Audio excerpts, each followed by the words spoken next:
Good morning everyone. So today we are going to start our journey of learning sociology. Now here I will try my best to explain you sociological concepts, sociological theories in most simplified manner, and therefore understanding sociology would not be any difficult task for you. You will actually enjoy learning sociology. Okay, I will cover both sociology paper in great detail. I will not leave a single topic. Why not single topic? Because UPSC may ask questions from any topic. So we cannot take risk of leaving out any topic.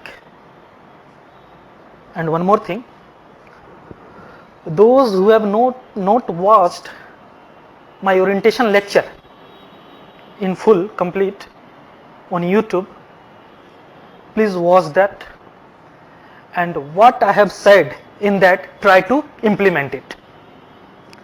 Okay, and one more thing here, that camera is fixed on ceiling, so eye contact is not there on the roof.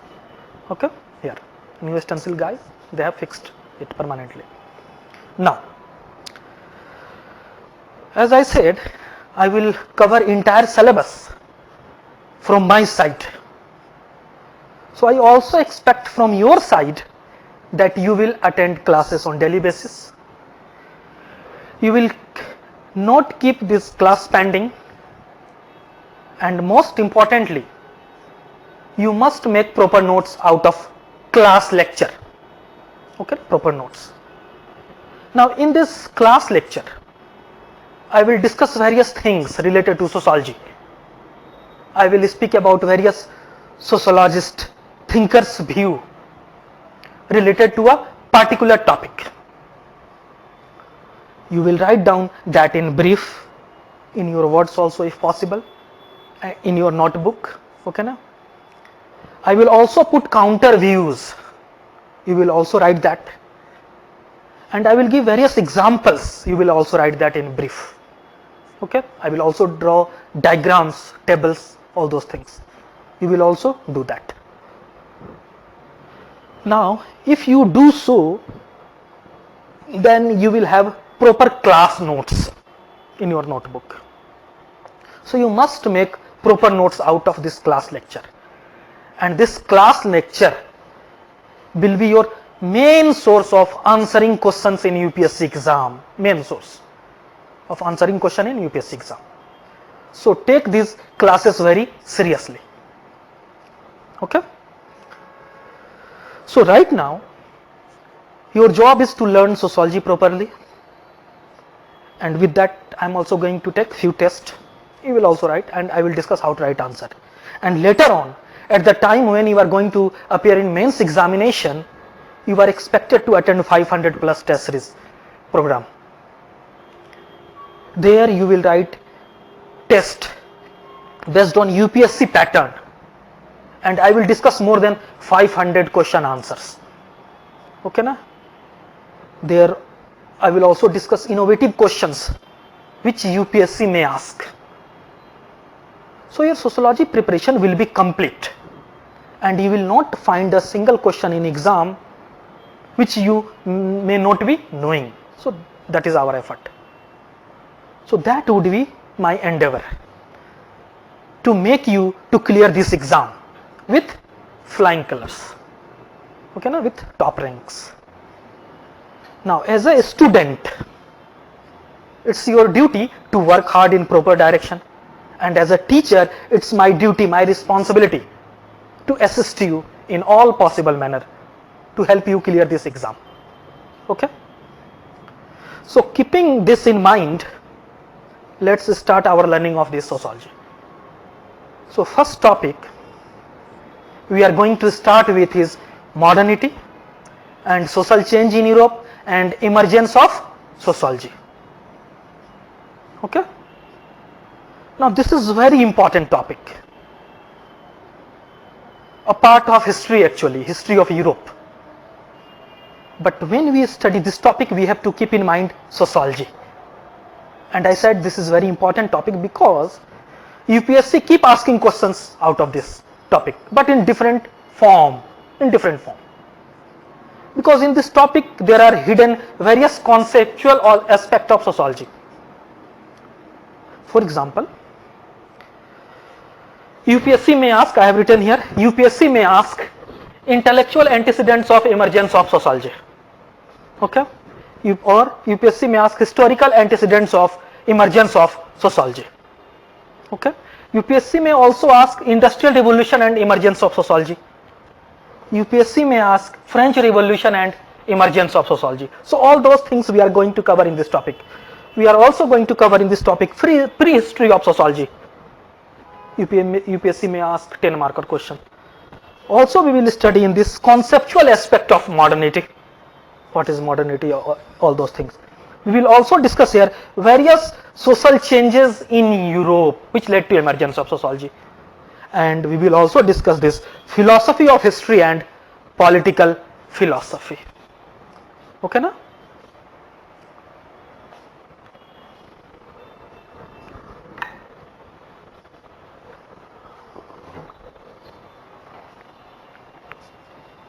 So all these are included in this first topic, that is modernity and social change in Europe and emergence of sociology. Clear?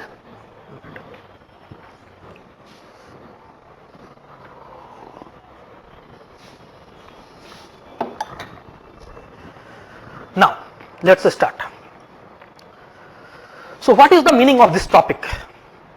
Modernity and social change in Europe and emergence of sociology. This topic refers to the situation in Western Europe that resulted because of modernization process. See, several type of changes in European society were referred as modernization or modernity.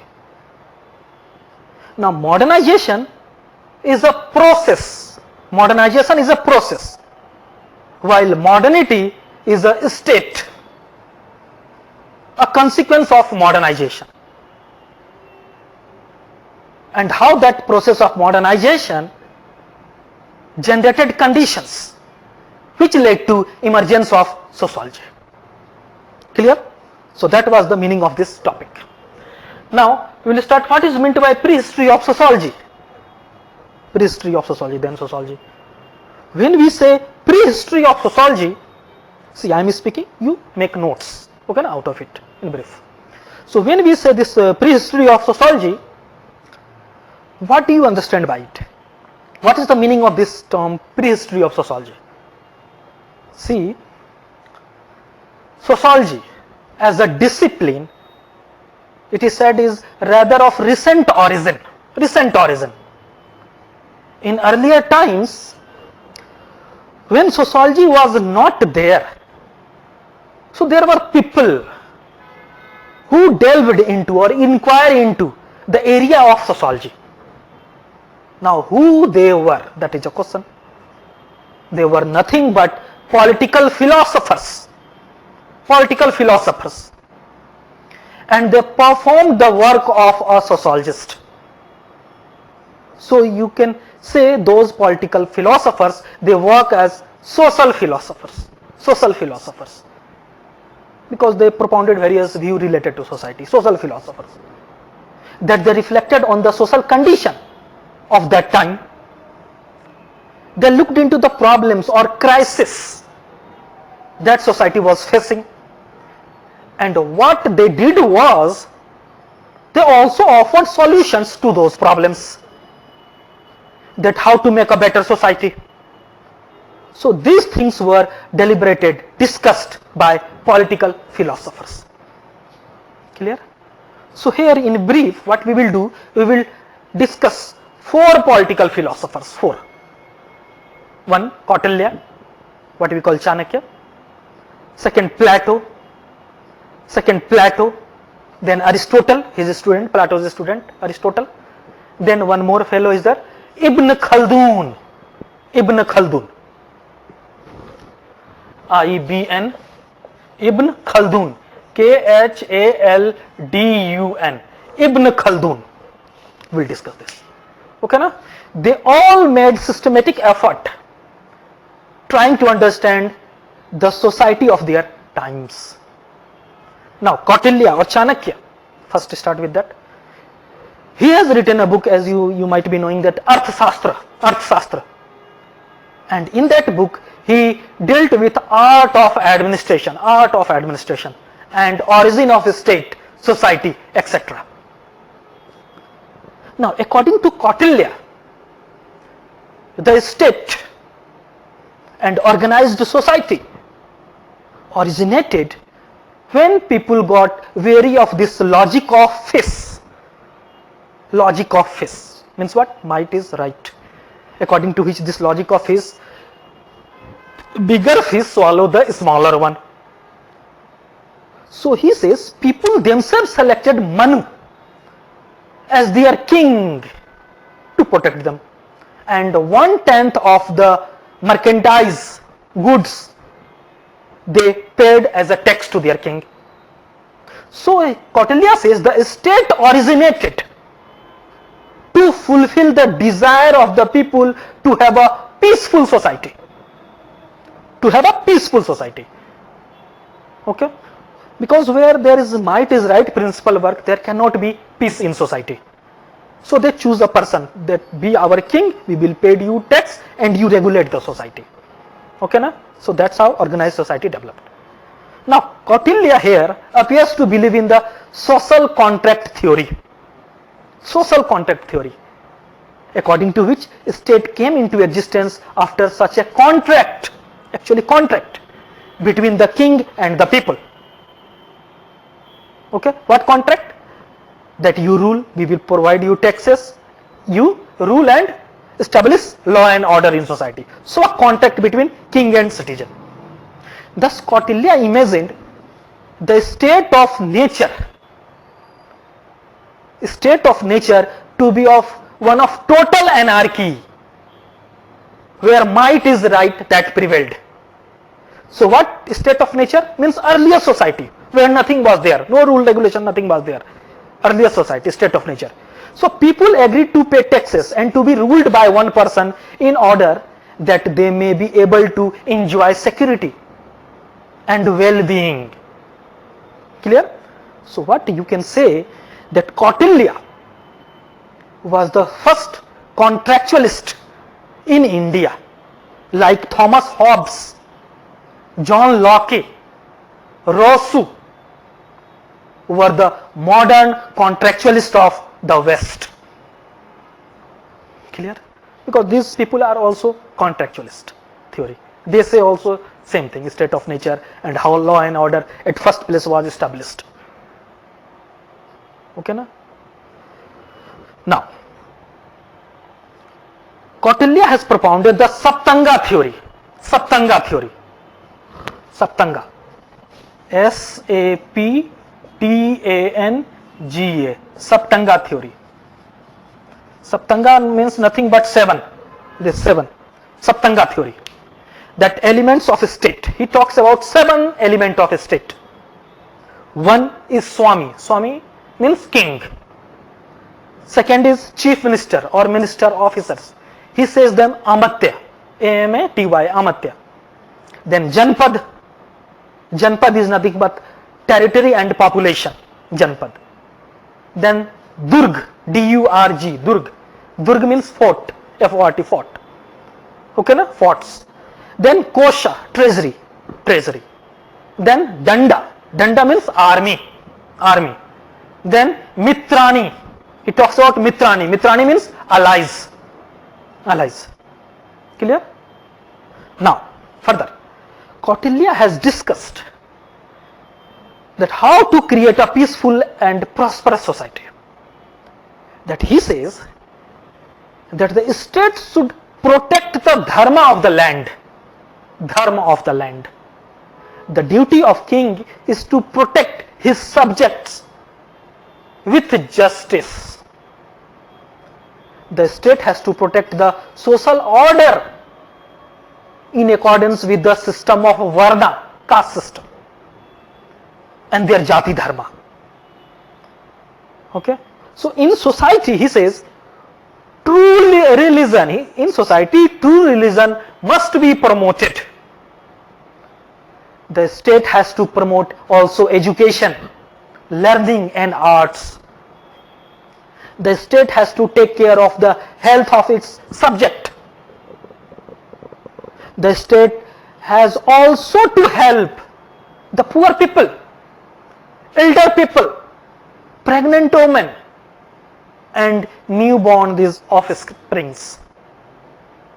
And Kautilya urges the king's fatherly treatment of his subjects. Fatherly treatment. That people, subject, are nothing but child of king. So he should protect them. Clear? So this was the view related to Kautilya, how he dealt with society, how to create a peaceful state, peaceful society. Now come to next, Plato, Plato, Plato, the Greek philosopher, and he has written a book, Republic. Republic. Now, applying his notion of just society, Plato, what he does, he constructed an ideal city. Ideal city.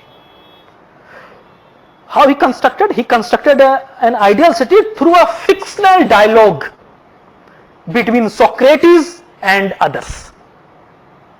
So Plato's Republic and the Perfect Society. So in this book, Republic, Plato has talked about ideal city,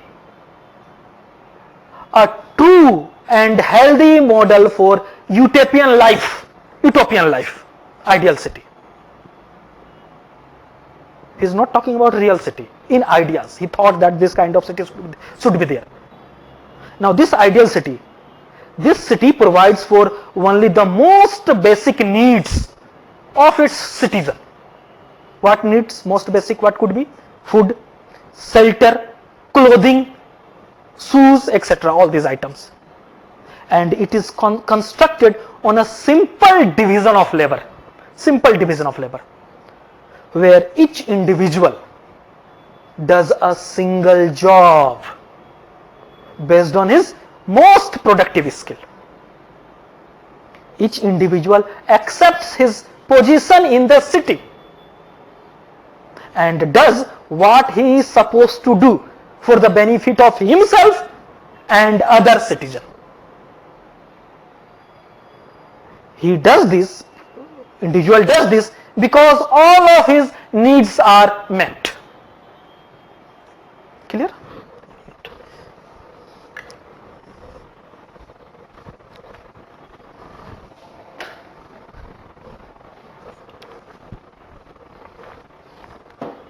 Because all of the needs of individual are met.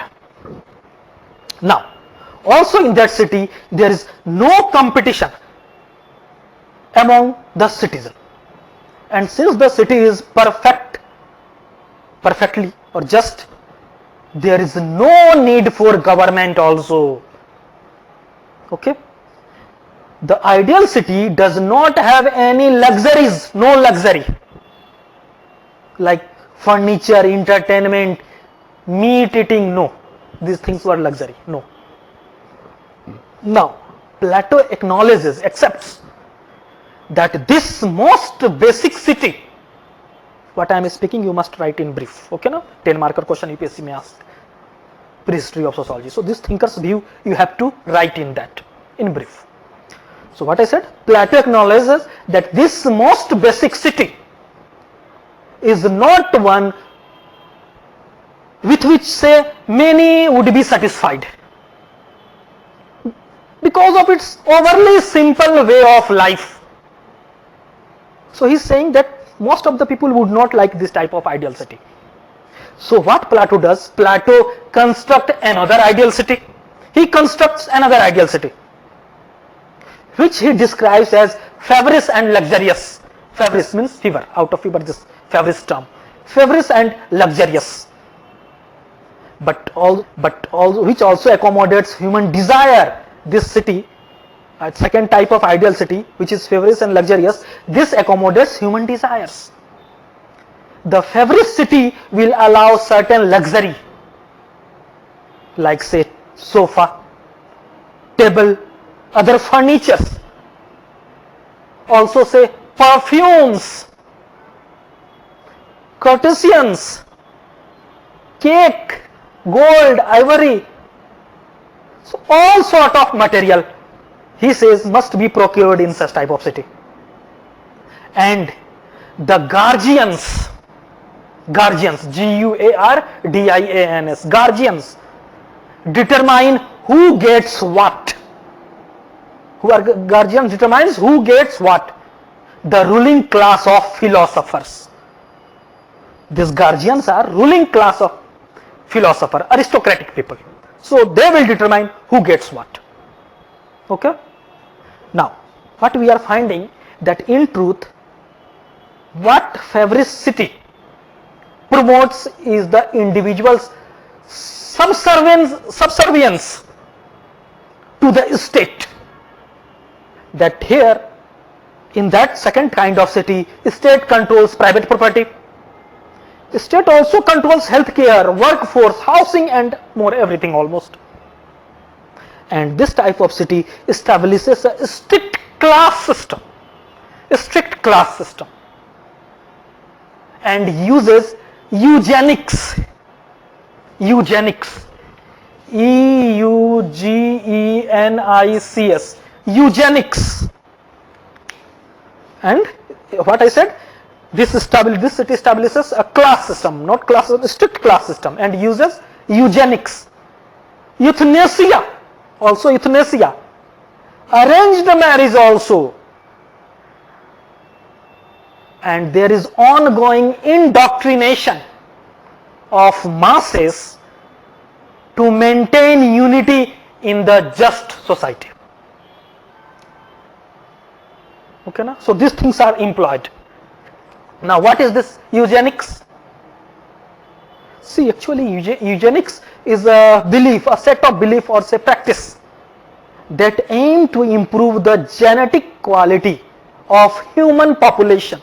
Genetic quality, to improve the genetic quality of human population, typically by excluding people and groups just to be inferior and promoting those just to be superior. So eugenics, so genetic quality improvement, a best quality of people should be there in society. And now what is euthanasia? Euthanasia means mercy killing, that those who are suffering from a long time illness, or they are not good people, say very dwarf or physically handicapped, so kill them through euthanasia. Okay, na? So that they should not in future breed such type of incapable people. So eugenics also. Okay, na? So good quality people should be present in society. Clear? Now Plato's intention was to create an aristocratic ruling class of philosophers called guardians, who will rule wisely and guide the society. Now here Plato says that each individual is born with a particular metal, gold, silver and bronze. Now the gold-souled citizen are the guardians, the best quality, and only gold man may mate with gold woman, and so on with the other classes. Okay, na? Means bronze man may only mate with bronze woman. Okay, na? Silver with silver woman, like that. Clear, na? So this was related to Plato's view that how to create a society, what type of people should be there in particular society. Okay. Then his student Aristotle, he has also written a book called Politics, and in that he has introduced the concept of civil society. Now generally, that is in our syllabus, we will study that later. Generally, civil society include all private organizations and associations, church, trade unions, even private enterprise, parties, political parties, media, and the vast field of NGOs. Okay, now Aristotle, he further remarked that man is a social animal. Man is what? Man is a social animal. He says, he who lives without society is either a beast or a god. Clear, na? So he says, man cannot live without society. Further, he says, Aristotle says, revolution is a mechanism through which society experiences change. And he says that women should not be given citizenship rights because they are the object of love. So what we are finding here, there is patriarchal bias, gender inequality is there. So these are subject matter of sociology. Okay, na? Subject matter of sociology discussed by these people. And then there is that fellow Ibn Khaldun. He was 14th century scholar, born in Tunis, Tunisia. And he has written a book, Muqaddimah. Muqaddimah. Muqaddimah.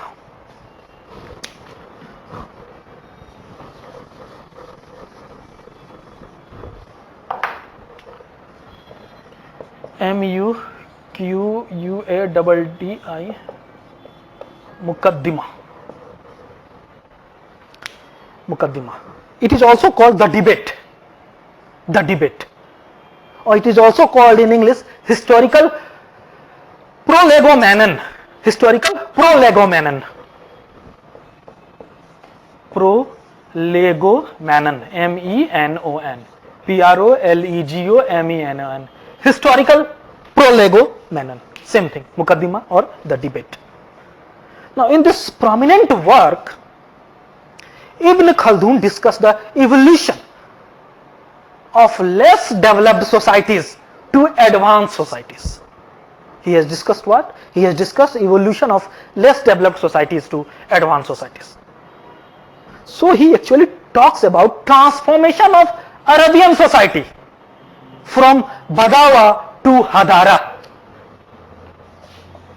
BADAWA, Badawa to Hadara. HADARA, Hadara.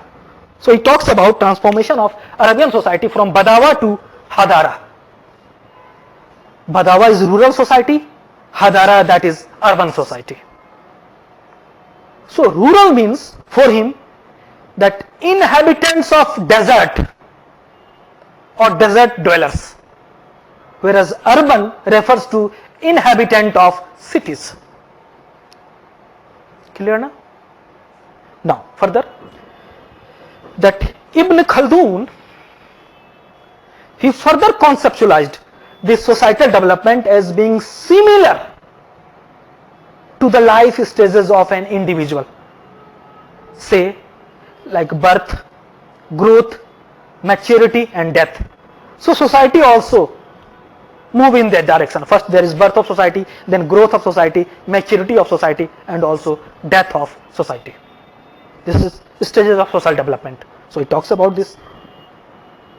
So they all who? Kautilya, Plato, Aristotle, Ibn Khaldun. So they all made systematic effort trying to understand the society of their times. But we do not call any of them as sociological work. At best, they represent prehistory of sociology. They represent what? They represent prehistory of sociology.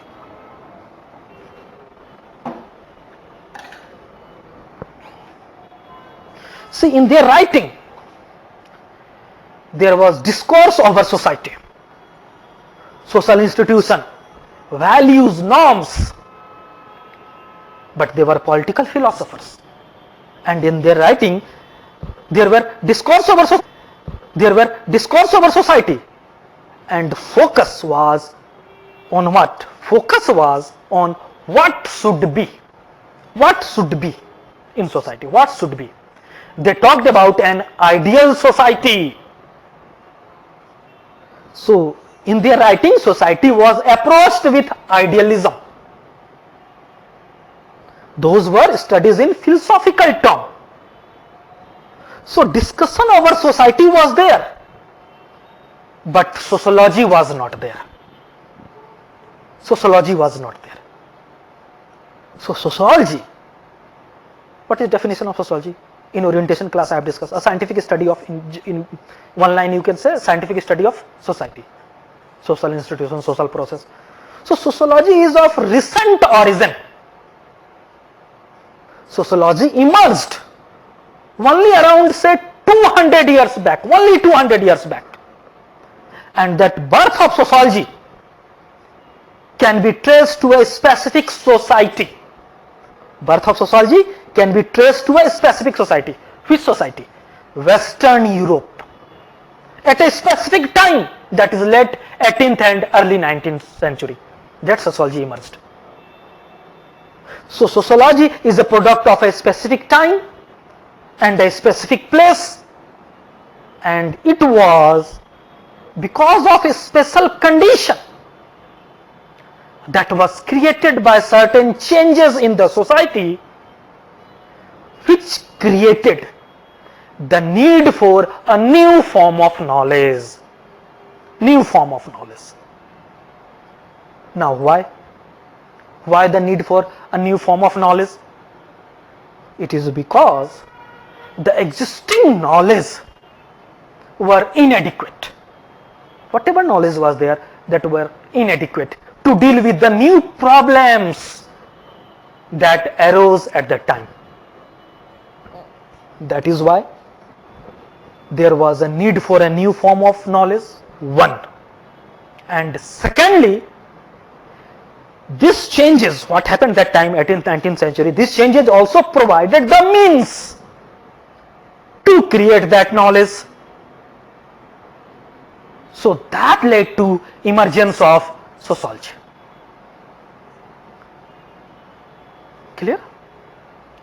So actually, what happened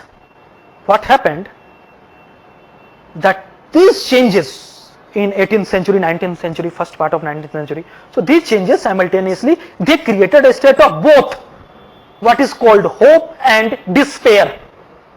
Hope and despair. And there was situation which was characterized by both hope and this despair, and that gave rise to the new discipline called sociology. A little later I will explain, and we will see how there was a situation which was simultaneously a state of hope and despair. Clear? Now, the changes that were seen in Europe, that time, that is late 18th and early 19th century, they have been described as modernization. They have been described as modernization. Now here, before I explain to you what is modernization, we should first know what is tradition. What is tradition? Now this term, the term tradition, often used in a bipolar fashion as opposite of modernity. Pre-modern is what is called tradition. Now this tradition refers to all institutions, norms, values that existed in society before modernity. And this tradition is characterized by four value theme. One, holism, H-O-L-I-S-M, holism. Second is hierarchy. Third, transcendence. And fourth is continuity. Now what is this principle of holism, which is a characteristic of tradition? Now this principle of holism stands opposite to the value of individualism, opposite of free individual. See, this holism talks about interrelationship between groups and individual. That in traditional society, you as individual don't have any independent existence in isolation to the group or community of which you are a part. So holism is a kind of value that people of traditional society they carry. So what is holism? Holism means nothing but unquestionable identity with primordial institution. Primordial means old, primeval, existing at or from the beginning of time. So unquestionable identity with primordial institution. That is holism. That how? That your commitment to family, that manifests holism. That you cannot go against your family value, against your family wish. So that manifests holism. Commitment to caste, commitment to village, commitment to religion, commitment to your tribal group, that manifests holism. So traditional society is driven by value of holism. Value of holism means what is the value of group? You cannot go against that. You cannot assert your individual decision on group values, group decision. No. You are a part of that group. Holism. Your independent existence does not recognized in society. That is the phenomenon of modern society, individualism. Okay, na? But in traditional society, holism. So first holism. Second, what I said? Hierarchy. Hierarchy. What is hierarchy? Hierarchy refers to an order where one group is placed above the other or placed below the other group. So hierarchy talks about ranking of people, one above the other. Clear? So traditional society is characterized by hierarchy. In Indian society there is Varna hierarchy, we will study in second paper. Caste hierarchy. In Europe, social hierarchy was in the form of state system. ESTAT, state system. Now here for your information, this state system of Europe that lies between caste system where there was no change in one's position. It was determined by birth.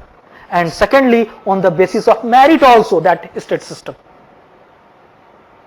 That there was chances of mobility, improvement in one's position in a state system.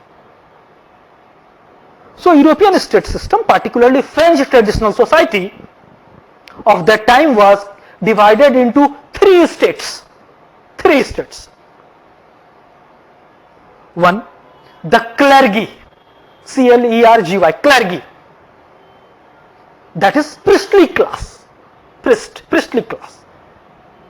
In clergy, there was also hierarchy, like the Pope, Bishop, Archbishop, that parish priest, all those. Now this priestly class, what they did, they paid no taxes. They also led a luxurious life. And they had a nexus with second state, that is nobility. So first state clergy, second state nobility. Sometimes people say first state nobility, second clergy, doesn't matter at all. That is not concerned here. So second, nobility or nobles. Now this consisted of king and their relatives. Now this nobility also consisted of two classes. One is nobles of sword and second nobles of robes, R-O-B-E-S. Nobles of sword, talwar, and nobles of sword, robes. Okay? Now those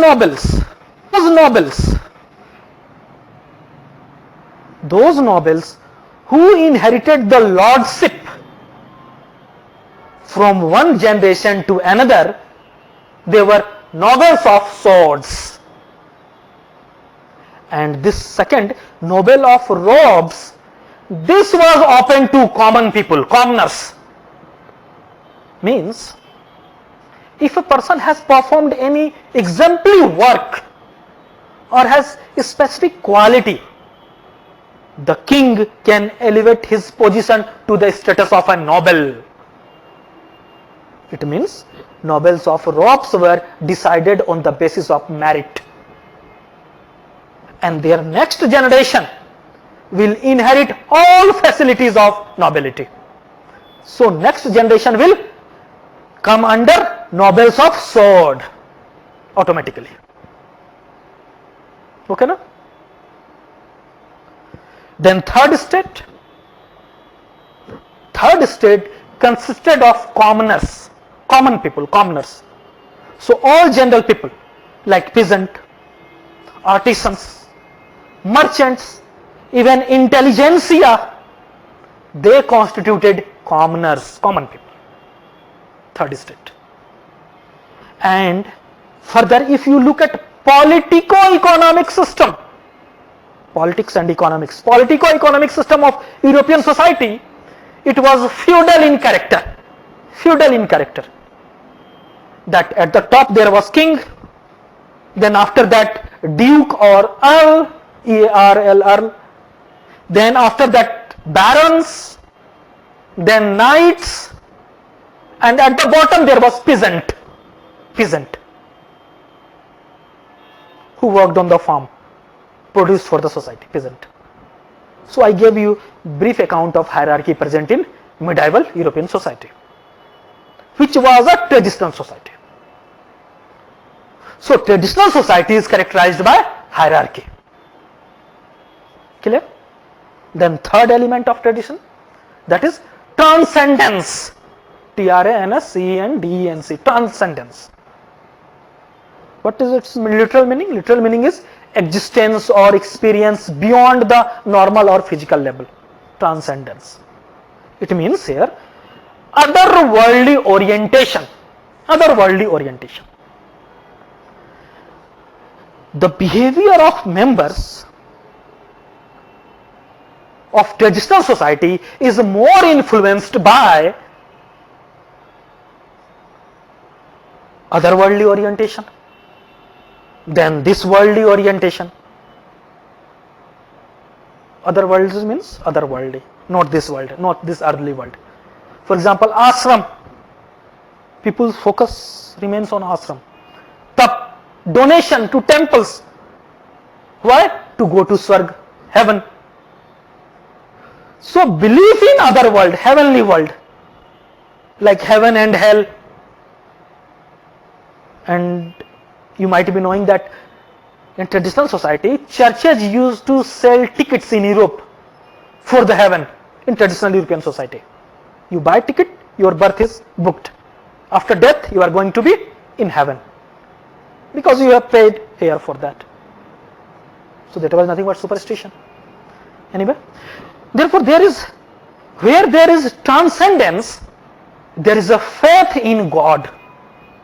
And where there is faith in God, your success and failure that are attributed to God.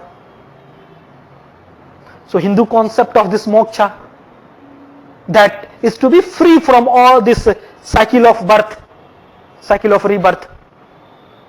So what? So do good deeds in this life and attain brownie point of God. So transcendence. Clear? Then fourth element is what? I said continuity. Continuity. That traditional society is characterized by what? Continuity. Continuity of what? Continuity of, for example, caste. That continued for century. That continuity of marital preferences. Continuity of rituals. But in modern society, we change our preferences frequently.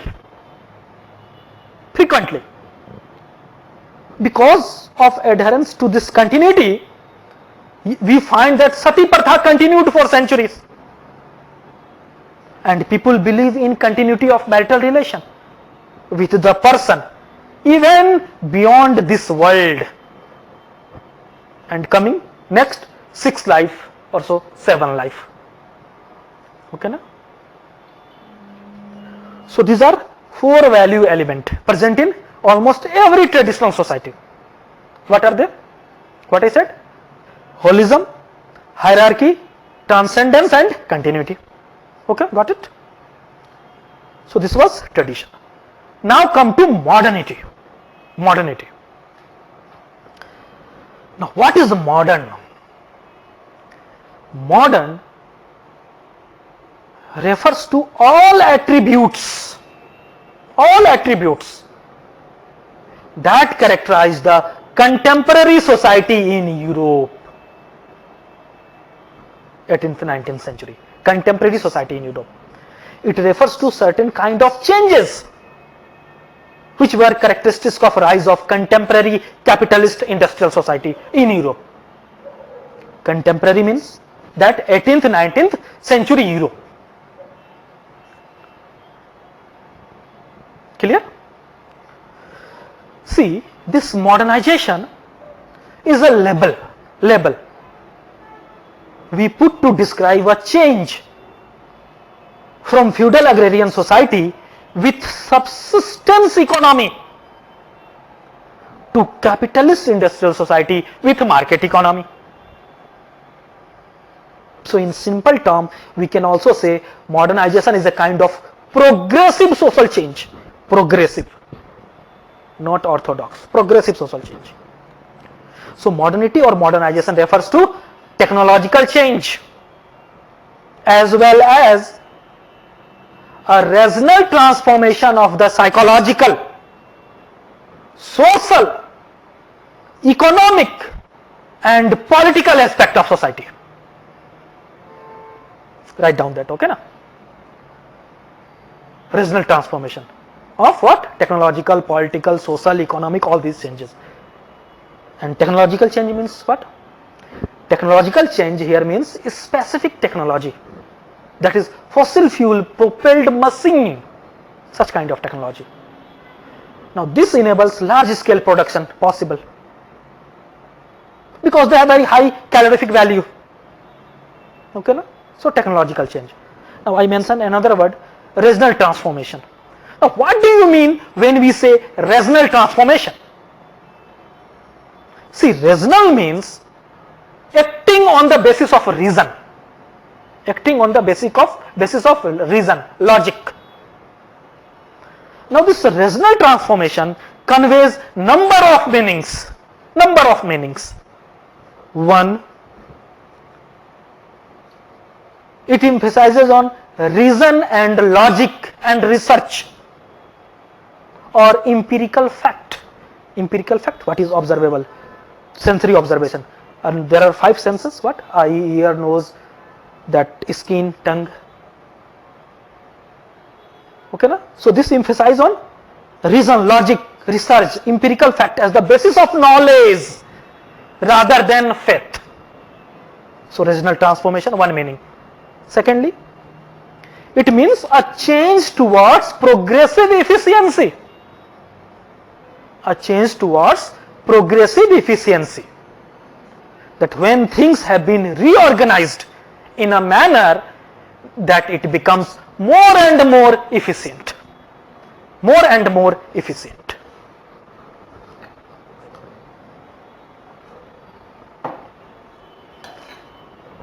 Okay. So I said rational transformation means emphasis on reason, logic and research. First I said. For example, earlier, religion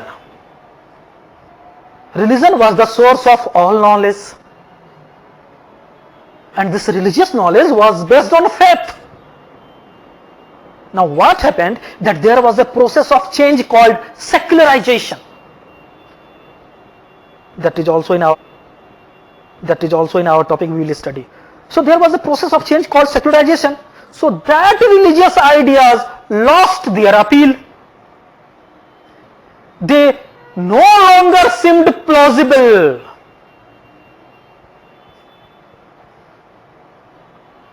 No longer seemed plausible, that is believable and acceptable, no.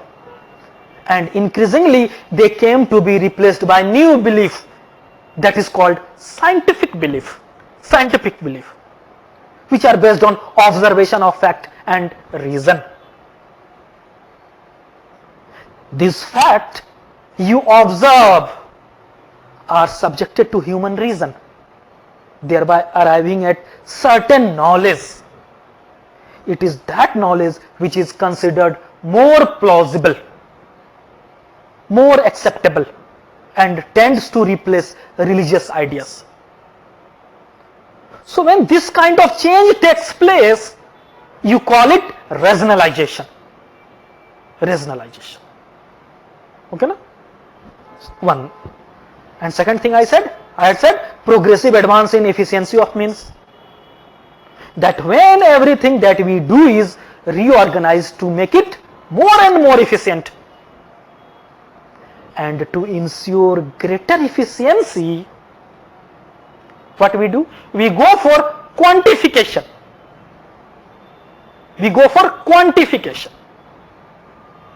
We try to describe the world in quantitative terms, because quantification leads to precision, and we try to go for greater control over our environment by making our means more and more efficient. Clear? So when such kind of changes are brought about, that is called rationalization. The best example we can think of industrialization or this advanced technology. This advanced technology is nothing but rationalization. And efficiency in what? Efficiency in controlling our environment. For example, green revolution. Everything we control, how much water, how much fertilizer, what kind of seeds, how to seed, how to manufacture that seed, what should be the distance between crops. Okay, na? So everything is quantified there. And progressive means what? Progressive means increasingly moving in the direction of efficiency of means, so that our ability to exert from environment increases. So change in all level. Okay, na? Change at all level. Also at the level of individual psyche. And example of that psychological modernization or modern attitude is having placed faith in efficiency of science rather than magic. So this is psychic modernization. Traditionally, when people did not have access to healthcare technology, they relied on magic, though still people do now. So they relied largely on magic. Now modern mind is one which rejects the belief in the efficacy of magic and replaces it by the belief in the efficacy of science. Okay? Mind which is concerned with future orientation, which is concerned with planning. Planning is nothing but a rational way of achieving your future goals. Clear na? So psychic modernization, modern attitude. Then there is also rational transformation of social relation. Rational transformation of social relation, social life. Like you believe your relation based on status given by birth, earlier that was replaced by contractual relation. That people were Brahmin, Kshatriya, Sudra by birth in traditional society. In modern society, they all are individual and overall autonomous, free individual. How they relate themselves depend on their autonomous choice. That contractual relation. Okay, na? Even marriage becomes contractual. Okay, na? Can be terminated. In traditional society, no. Termination of marriage was not possible. Okay, then there is growth of individualism. Hierarchy is replaced by egalitarianism. So these are aspects of social modernization. Clear? Then there is also regional transformation of economy. Regional transformation of economy. It means you should use progressive advanced technology of production. And secondly, it is the development of modern way of exchanging goods and services. I give you example. For example, see, about 100 years ago in villages in India, people exchange through what is called Jajmani system. Jajmani.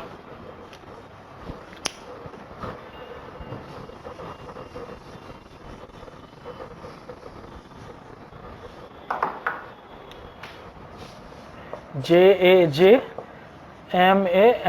Jajmani system. That was prevalent in India about 100 years ago, so more. Okay? Or Jajmani relationship. This term was coined by William Weiser, W-I-S-E-R. He was American anthropologist. We will see that in second paper, sociology. Now, so Jajmani system. And that was nothing but caste-based division of labor or exchange. Okay, no? Jajmani system. Now, we exchange goods and service through market. So there is market exchange and monetization. Now this monetization is nothing but an efficient way of carrying out exchange. Because when you exchange goods and services, you have to quantify the value of the things. Now earlier we had barter system of exchange, and the barter system is not an efficient system. For example, say somebody in my position who only knows how to teach sociology. Now suppose if I want food for myself to survive, so I should go to the farmer.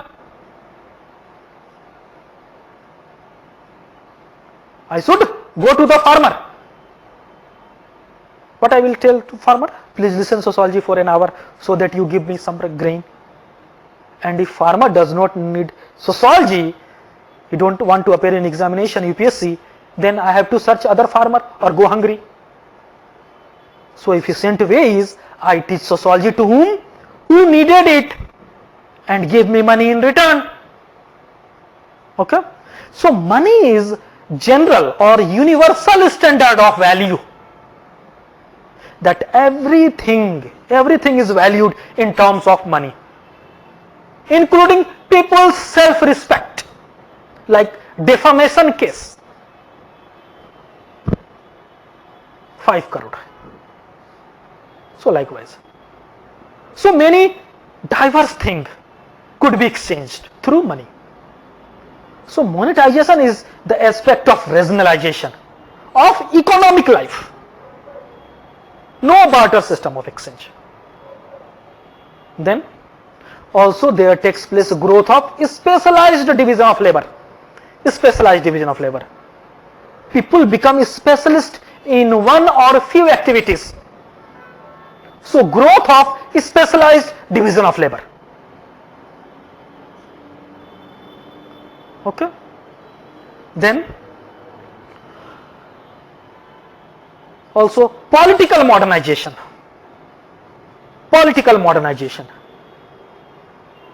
That is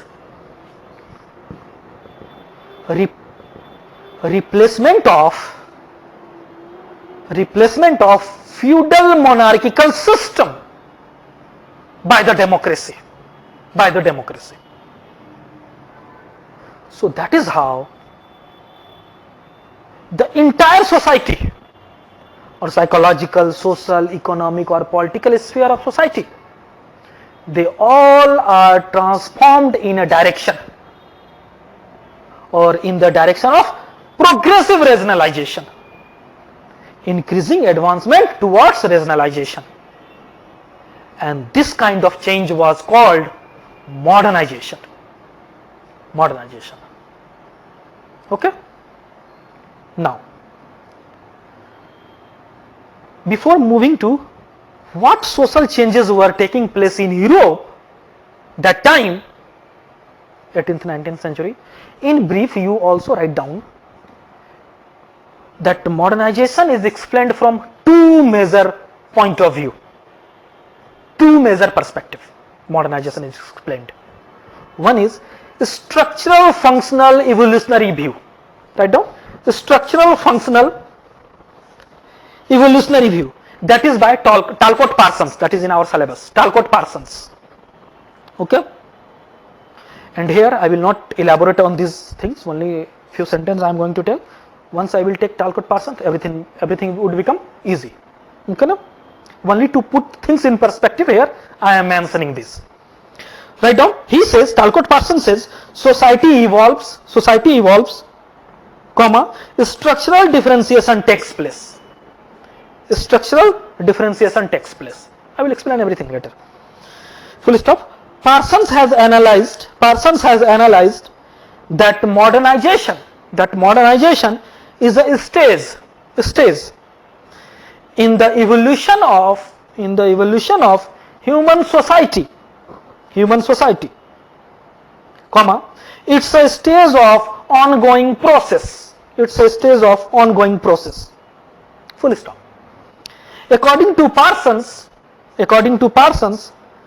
modernization follows a succession of evolutionary universals. Evolutionary, evolutionary evolutionary universals, which are defined as, write down, any organizational development sufficiently important to further evolution. Full stop. I will explain it later when I am going to take Talcott Parsons. It is easy thing. Now, so first view is structural functional evolutionary view. Now second view is dialectical view, dialectical, dialectical view of modernization by Karl Marx. Second view is dialectical view of modernization by whom? By Karl Marx. Now what he says, write down, Marx says growth of capitalism is not modernity, not modernizing. Growth of capitalism is not modernizing because it leads to alienation. Alienation is also there in syllabus under Karl Marx, so you will understand that time. Full stop. So what is the modernizing change? Write down, according to Marx,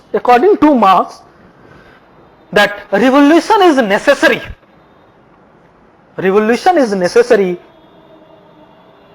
for modernization of society,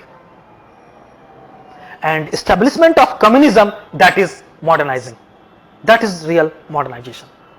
So what is communism, we will see later. Okay, na? So this was theoretical perspective related to modernization. Now, as we mentioned earlier, that this modernization is a regional transformation of what? Psychological, social, economic and political aspects of society. Okay, and exactly this progressive regionalization that happened when society moved from medieval order, or say feudal order, to industrial capitalist society.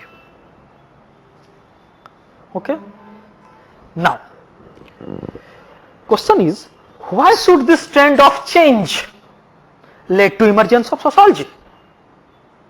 Why should this change created the need for a new discipline? And why should also it provide the means to build the new discipline? How it provide the means to build the new discipline? Now here, very briefly, I am trying to explain these changes as it happened in Europe, and we will see the consequence of this change. Consequence of this change. Now, the traditional society, which is also called medieval society in Europe, that has been described as also feudal society. Now, feudal society was economically speaking an agrarian society, agricultural society, agrarian society. Land was the main source of livelihood, and agriculture was the main productive activity. But that agriculture was of a subsistence nature.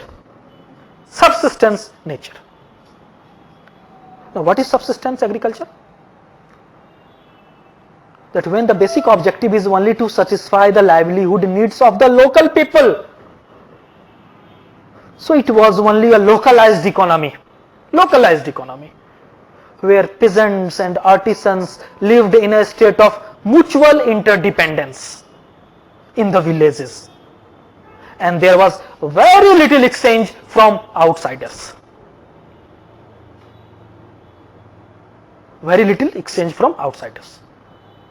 Now, according to some estimates made by one of the economists, he says that in 14th century, France, the goods were imported and that entered France over a year that were not even sufficient to fill a modern goods freight. So little was trade, and not only the trade was less, it was not even convenient to trade. That if we take the example of Germany, that in 15th century it is said that at every 5 to 10 miles, the wages, currency, levy, laws, all those things were such that it make it near impossible for people to exchange goods and services. So this kind of economy was a characteristic feature of feudal order. Clear na? So economy, this was the situation. Then politically, the feudal society was characterized by a weak central authority. Here mind, pay attention. Feudal society was characterized by a weak central authority, and great degree of autonomy was given to all feudal states. That each country were divided into a state held by a feudal lord, the noble, and these lords enjoyed autonomy within their own state. Only residual powers were vested in the king or the monarchy. So the kings were a very weak center of authority. See, for your understanding, this feudal society resulted after the collapse of that Roman Empire in 5th century. And as a result of military conquest, that various tribes, warlords, they mobilized their private army, and they captured certain territory and declared them to be the owner of that territory. So what happened, that all land belonged to the lord. He was called a lord, but in reality he cannot handle so much of land by himself. So he reparts that land among others in return for their loyalty and military service. They were called vassals. VASS, V for victory, VASSALS. They were called vassals. So they were small landlords. These vassals were small landlords. And then finally the land was worked by people who were called serf, S-E-R-F, serf, peasant. They were tied on hereditary basis to the landlord, whether to the vassal or to the lord himself. So these lords had all the power and central authority was very weak, very weak. Clear? Then socially the society was highly stratified. That entire community was organized in terms of rigid strata. The nobility strata, the church, clergy, and the commoners. Nobility, church, and commoners. Now each strata being governed by a separate law, and church also enjoyed autonomy in religious sphere.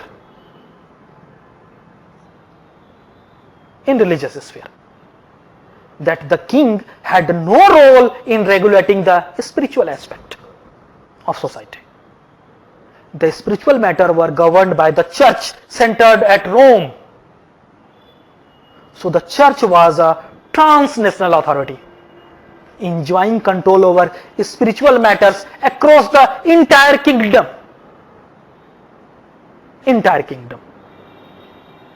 So what we are finding? What was the situation? There was politically decentralized system. Socially, what was the situation? Socially, a rigid hierarchical stratified system. And economically, what?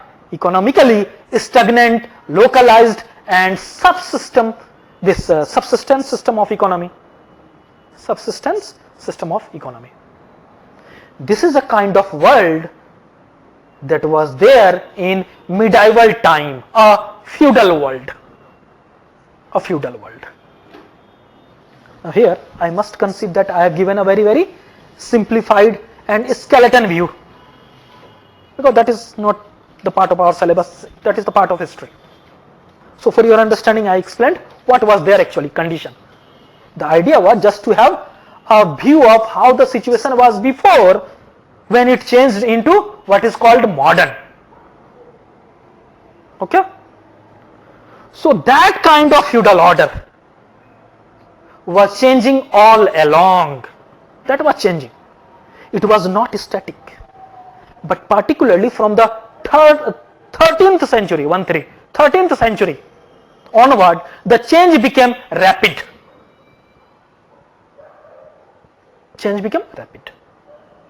First, that Marco Polo, M-A-R-C-O-P-O-L-O, Marco Polo's visit of Asia and particularly China, that led to increasing trade. And since trade also led to further technological advancement, that China at the time was much more technologically advanced than Europe was. And in fact, it is called that mother of all modern technology are Chinese invention. They are Chinese invention. So this trade link with China led to diffusion of knowledge from China to Europe. Diffusion of knowledge about what? About this paper and printing first. And that brought about revolution and finally leading to modern system of education. So that was a kind of revolution. Then other mariner's compass, that was also invented by Chinese. Mariner's compass, that led to sea voyage and trade, and therefore the discovery of the world by Europeans. Clear? And third, gunpowder. which contributed to the rise of a strong centralized state as represented in Europe by the emergence of absolutist monarchy, that Bourbon dynasty, 1660s France. So gunpowder.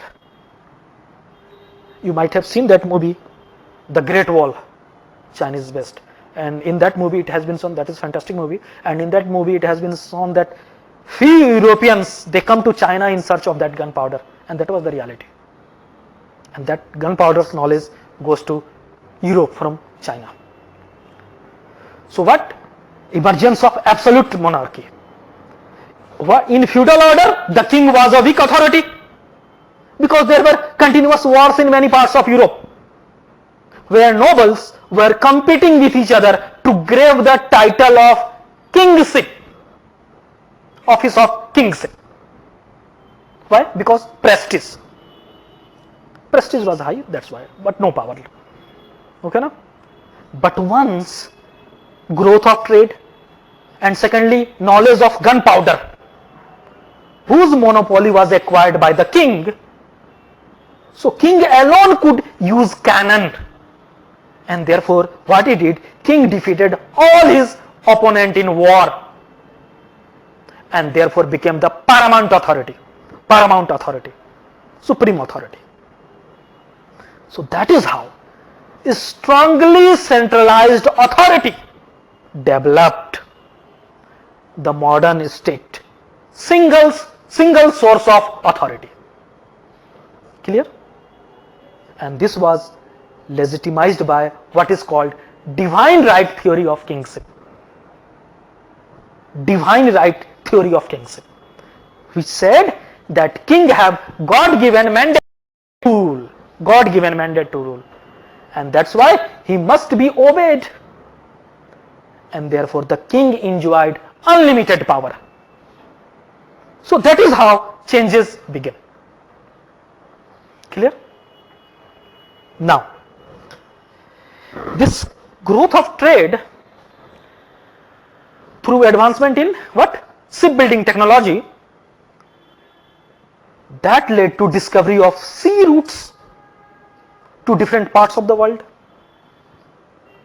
and further contributed to the growth of trade, and therefore wealth came to exist outside the great state of nobles. Wealth for the first time came to exist outside of the great state of noble. Right now, what was the situation right now? Bourgeoisie means capitalist class, bourgeoisie, bourgeoisie, and the middle class. Now what happened? Earlier it was with nobles wealth, now bourgeoisie and middle class, they started controlling enormous wealth. That is how gradually the feudal order started changing into capitalist order. Okay? Now the fundamental characteristics of capitalism is that all productive activities carried out with the basic objective. What is basic objective? With the basic objective of generating surplus or profit. Now this is different from subsistence economy, where the basic purpose is only to satisfy one's own need. Now capitalism, which focus on earning profit, is actually older than industrialization. Capitalism is older than industrialization. See, for your understanding, there are stages of capitalism. The first stage of capitalism, which relied on trade for accumulation of profit and wealth, has been called mercantile stage, mercantile capitalism, like East India Company. So such situation developed. Now towns started growing as trade centers, where merchants organized artisans who carried out production for the purpose of trade, and And initially all these activities were organized under what is called guild system, GILD, guild system. But later on, by 18th century, the guild system broke down, and free market economy that developed. And this textile industry that was first who broke free from this guild control. Clear? And other industries followed later, followed the suit. Now, these wealthy merchants, they accumulated wealth through trade, used that wealth to generate more wealth. So what they did, they started investing in land, because that time that was the only opportunity for investing surplus wealth. Unlike feudal nobility, these newly rich or wealthy merchants started investing in agriculture. They did it primarily with the motive of generating profit.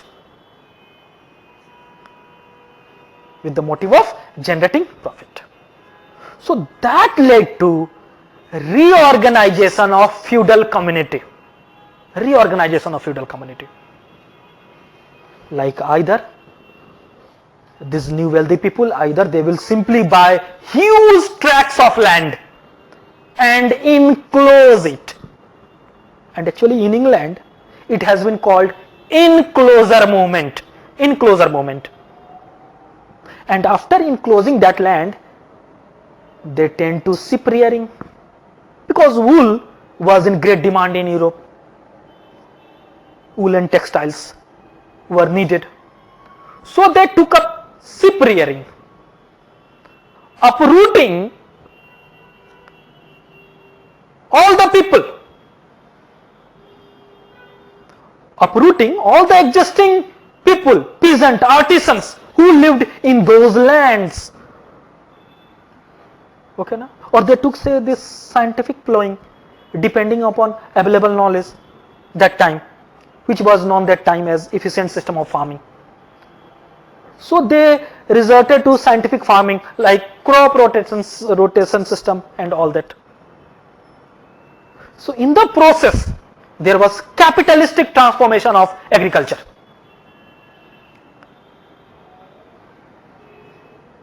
Capitalistic transformation of agriculture. By capitalistic transformation of agriculture, it means what? It means agriculture was also used primarily to generate profit, not simply to satisfy the needs of local people. And it has been called a revolution. And in the process, a large number of poor peasant and artisans were uprooted from the countryside, because such large number of people were not required to work in the field. No. So such large number of people, peasant, artisan, were uprooted from countryside, having no control over any land or any other productive resources. Thereby, they were forced to migrate to the towns. So that has very profound impact, changed entire condition. And this stage is began with availability of cheap labor. Now this happened first in England in mid 18th century. That factory sheds were established and cheaply hired labor were assembled under the factory shed, and machines were built. And with the help of machines, productions were carried out. So increasingly various sources of energy like coal, petroleum, etc. were used to carry out production. So slowly what happened? Slowly industrial mode of production developed for carrying out mass production.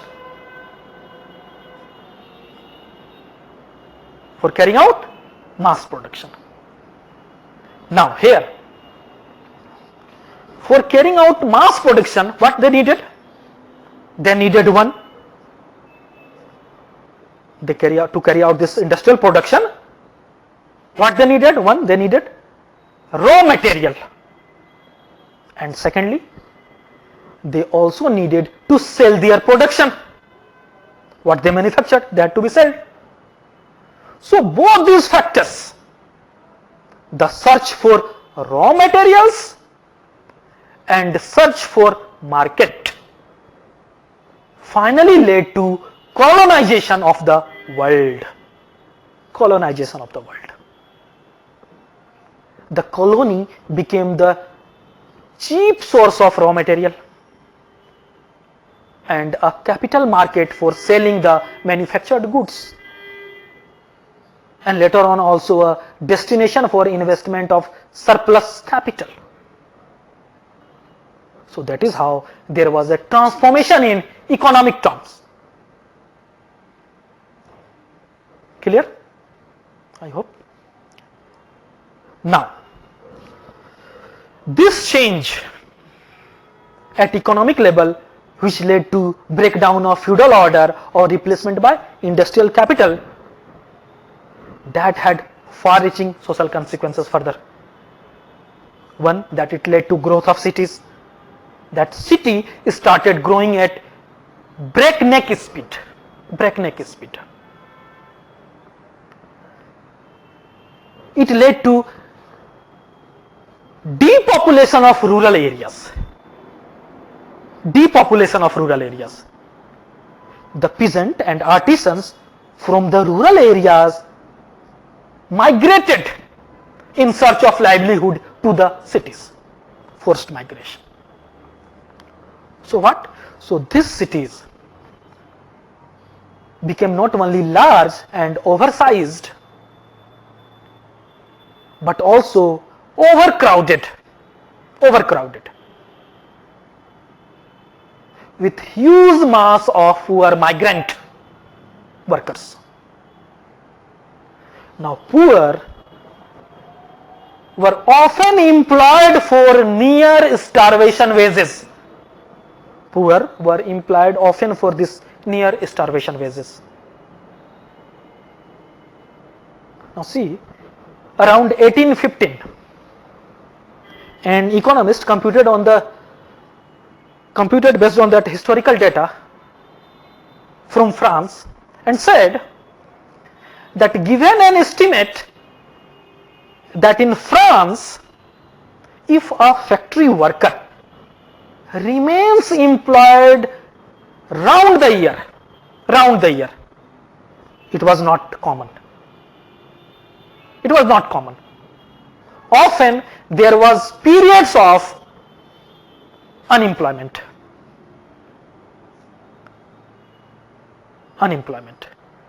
But suppose one was employed round the year, he would only succeed in earning around 500 franc in whole year.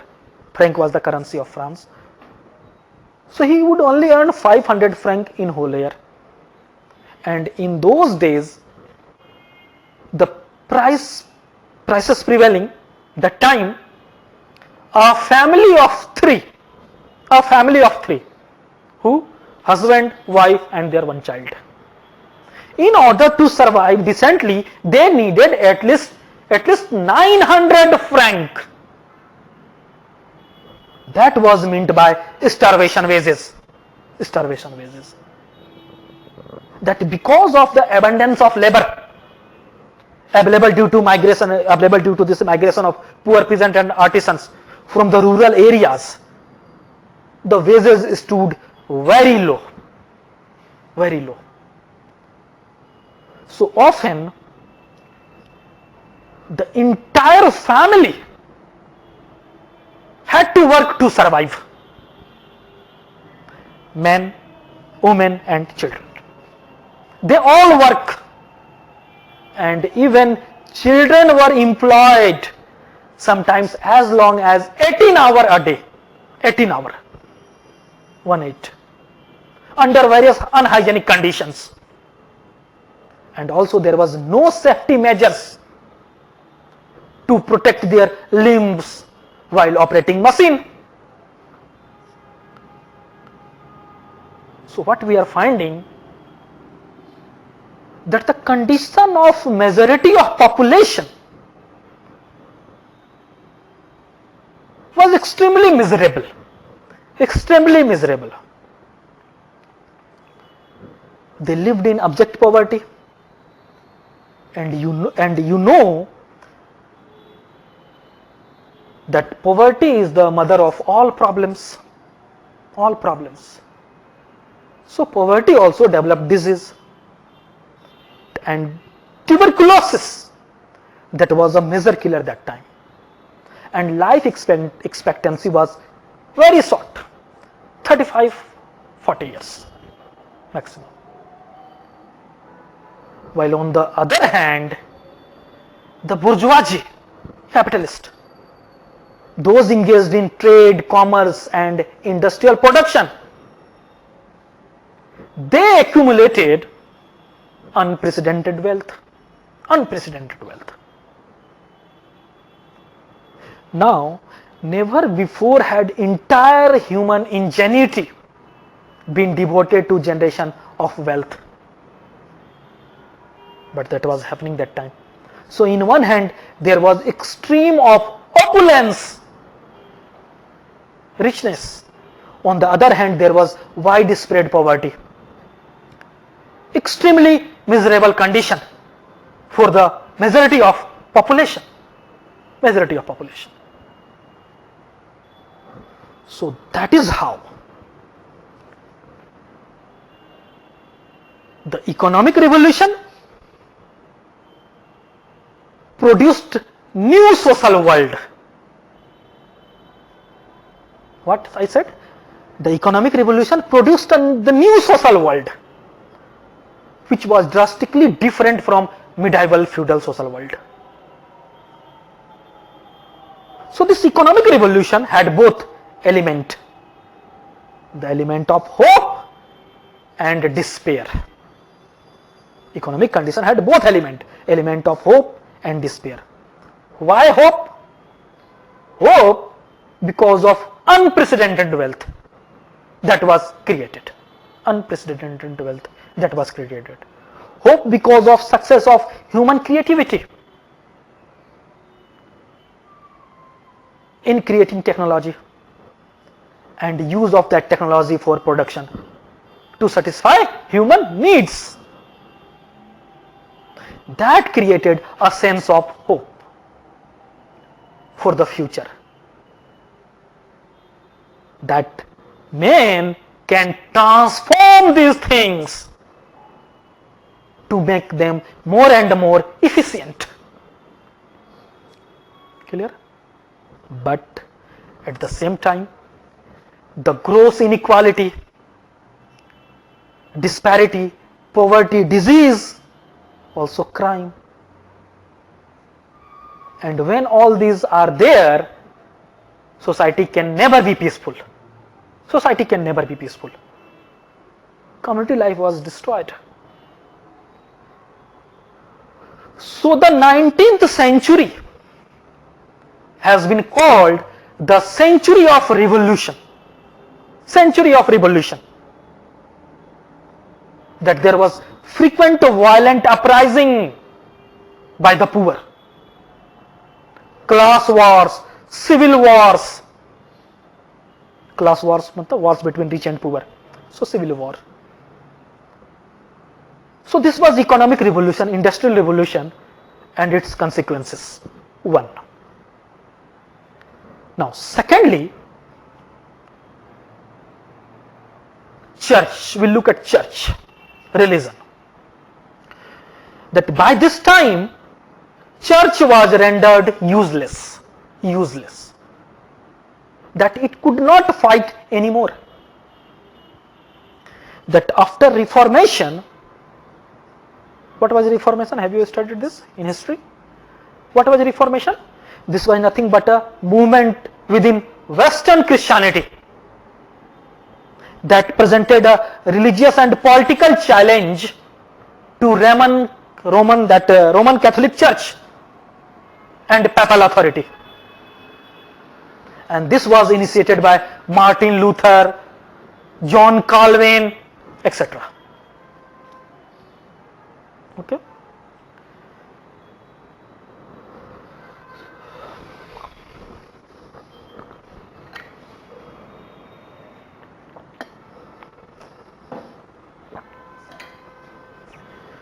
So after Reformation, in England, King Henry VIII, King, he declared himself independent of Rome, and the religious authority was subordinated to the authority of the king. That's how absolute monarchy, which was final authority in the nation, so such thing emerged. So after that, the church was rendered ineffective, and actually a process of secularization began by 19th century. Process of secularization, that people not only did not care for the church as much, and not only this church lost power to enforce its will, but people also lost the faith in the very idea propagated by the church. Because see, many of the fundamental belief propagated by church was questioned by modern science, and science was emerging that time. So many of the fundamental belief propagated, which was propagated by church, that was questioned by science. For example, that church said that world is flat. Church had said that world is flat. Now Galileo, he proved earth is round, world is round. Now church said world was created 7,000 years ago. Darwin, here comes Darwin. Darwin proved that no, it has been there for billions of years. And it was not Adam and Eve, rather it was some Mr. and Mrs. Monkey, from where all started, from where it all started. So the efficacy of the church and belief it propagated, that was destroyed. The idea of church was no longer believable. So church lost its appeal. And that is why there was need for new knowledge. Because earlier knowledge, which was all religious in nature, was found wanting, was found to be inadequate.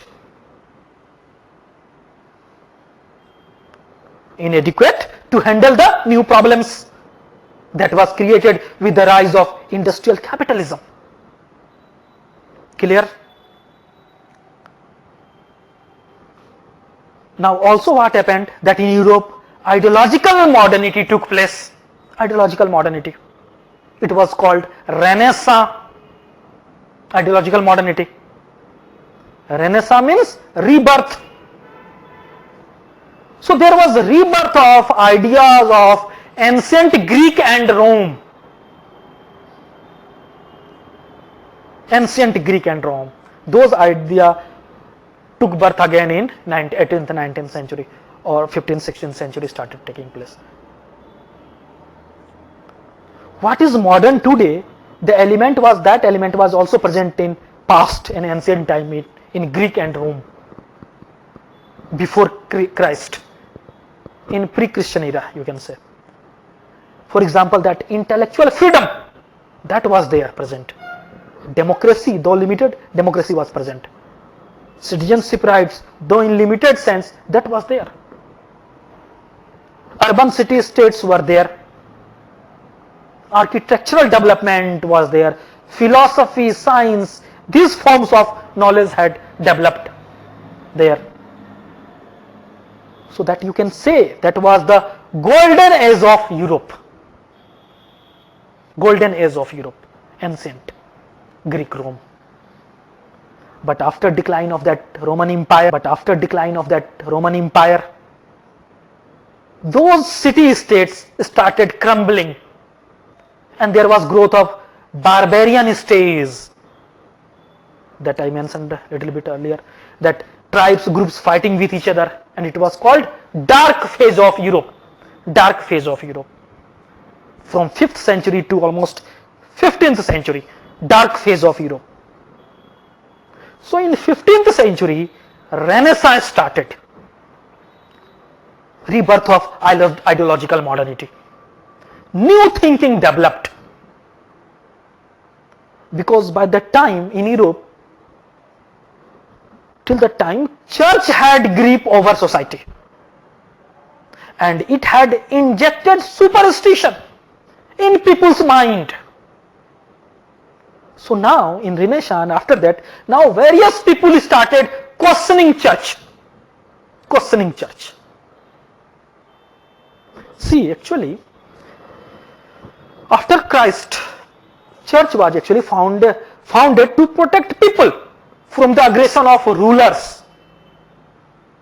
But once what happened, once church was consolidated, church joined hand with rulers. And now people's life became miserable.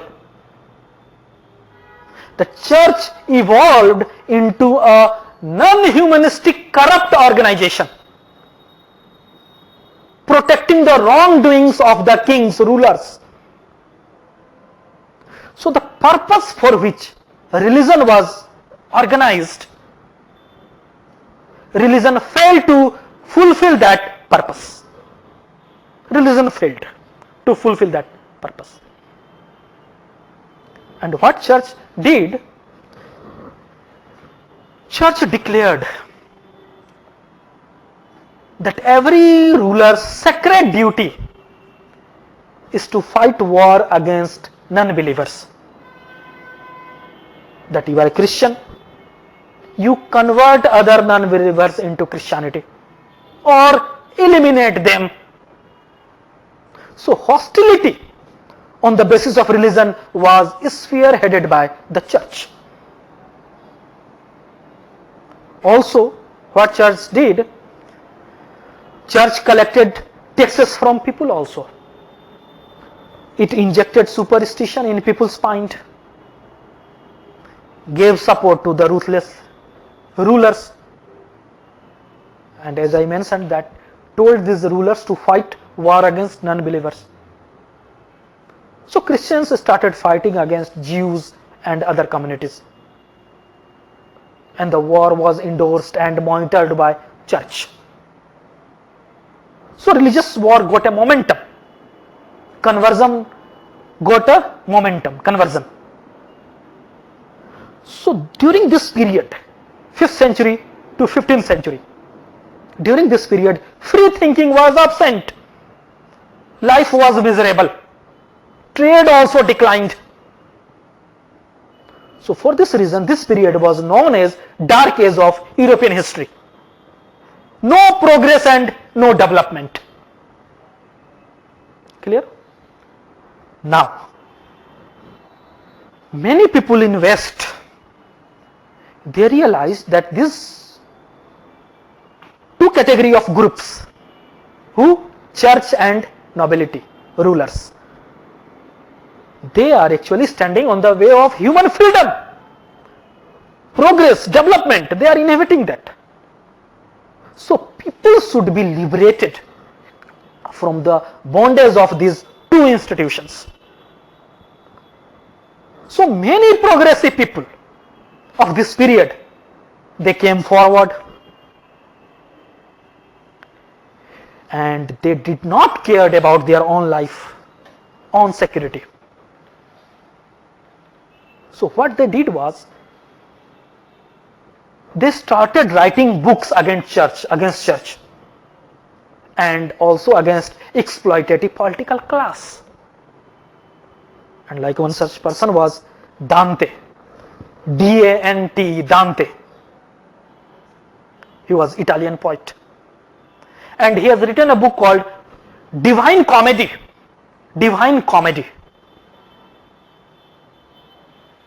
Now what he says, what I am mentioning in brief, you must write these things, you have to mention in your answers. He says, all priestly class are comedians. All priestly class are comedians. Why comedians? Because they put on colorful clothes. That bishop, archbishop, parish priest, all those people. And they befool people. They befool people by saying, I am communicating with the God. And common people believe in so-called spiritual power of the priest. But Dante says, these priestly class people, they are nothing but an ordinary people. They are ordinary people. They have dressed themselves in extraordinary manner. They are no child of God. They all are comedians. So if you are saying such thing for the first time, there is risk that church will get you killed, or church was protected by also by a king, they will kill you, because once you are questioning the church, you are also going to question later on the ruling nobility. So such type of things first time emerged. They question the church. Similarly, other fellow was there, Michael de Montaigne, M-I-C-H-E-L, Michael D-E de Montaigne, M-O-N-T-A-I-G-N-E, Montaigne. He was a Frenchman. He has written a work called Essays, E-S-S-A-Y-S, Essays, essay. Other work also is, no need to write in examination, no need to mention these things, but for your understanding, if you want, you can write, no problem. But in examination, no need to mention this book's name, only particular person's name, that is enough. So his work, essay. Other work was, What Do I Know? That was the title of his other work, Michael de Montaigne. Now he says, priestly class says, we know everything. Now, but this fellow, Montaigne, says, no one can predict your future. These priests are myopic, short-sighted, and they don't know about other religion also. They don't have any idea about other religion, and they inject superstition in the mind of the people because they are being benefited by this superstition. Clear now? Then other fellow, David Hume, H-U-M-E, David Hume. Now he says that every religion glorifies a body of miracles, myth. What he says? Every religion glorifies a body of miracles. For example,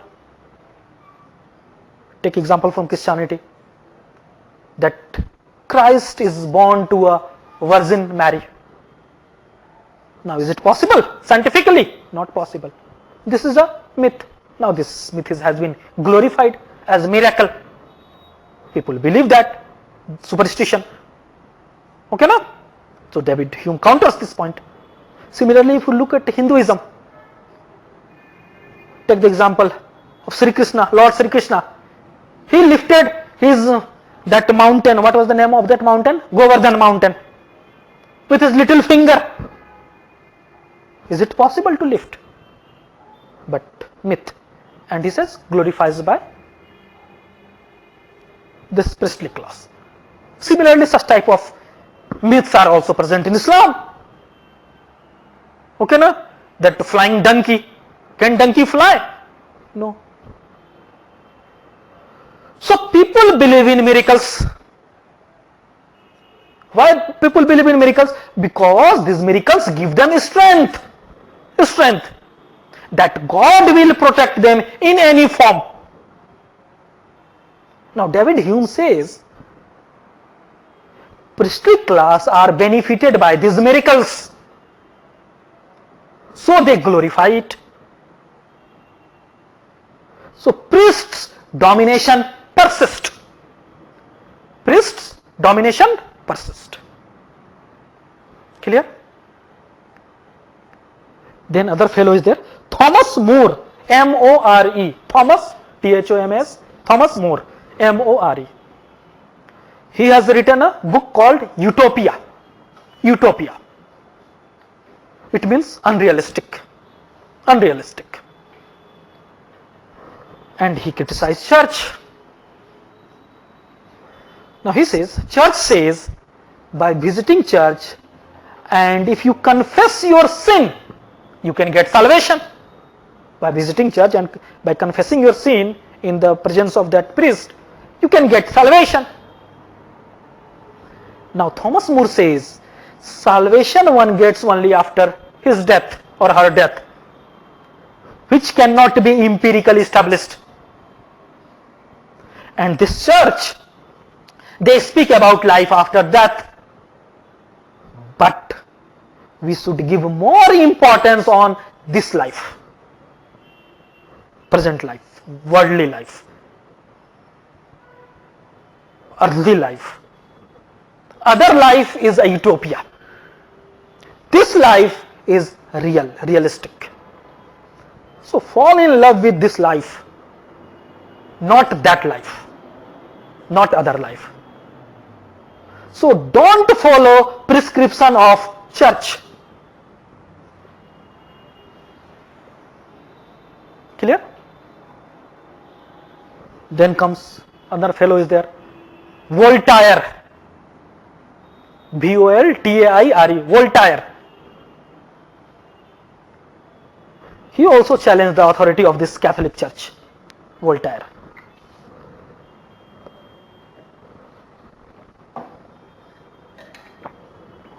He challenges the church authority. He has written a book called Candid, C-A-N-D-I-D, Candid.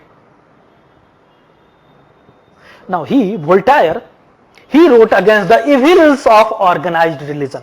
What he has written? He has written against the evils of organized religion.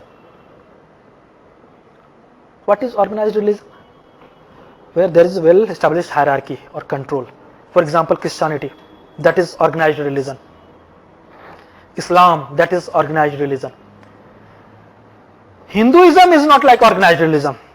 Whatever comes in people's mind, they do. Some follow this practice, some follow that practice. Tomorrow some goes for conversion, for some greed or something. There is no one to control. But in Christianity, you cannot diverge from your religion. Similar in Islam also. They will issue fatwa. So like that. Now, so Voltaire wrote against the evils of organized religion. Now, he has also written another book, that Treatise on Toleration. Treatise on Toleration. And he argued for religious toleration, religious tolerance.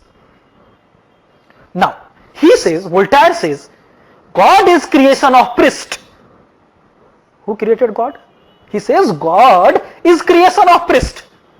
And organized religion exploits people's ignorance and spreads superstition. And Voltaire famously made anti-religious statement. He said, crush the horrible thing, crush the horrible thing, smash the system, means destroy the religion. Okay, now? So these were various views, and first time these things were emerging. So Renaissance brought new thinking, tried to liberate people's mind from the bondage of religion, superstition, mysticism, and tried to explain everything on the basis of logic, rationality, scientific temper. So Renaissance was the mother of ideological modernity. Renaissance was the mother of ideological modernity. So church started losing its appeal. And that is why there was need for new knowledge. Need for new knowledge. Because religious knowledge was found wanting, inadequate to handle the new problems. That was created with the rise of industrial capitalism. Clear? So next would be political revolution. Political revolution. So today we are stopping here only. In next class I will take political revolution and other things, important things. These things we are going to, remaining things we are going to discuss. That how sociology emerged. Okay, now what was contribution of modernity to the emergence of sociology, and these things, intellectual antecedents of emergence of sociology, historical antecedents, industrial revolution and emergence, French revolution and emergence. We are going to see all these things. We will also see philosophy of history and political philosophy. Okay, so we are stopping here. We'll see you tomorrow. Thank you.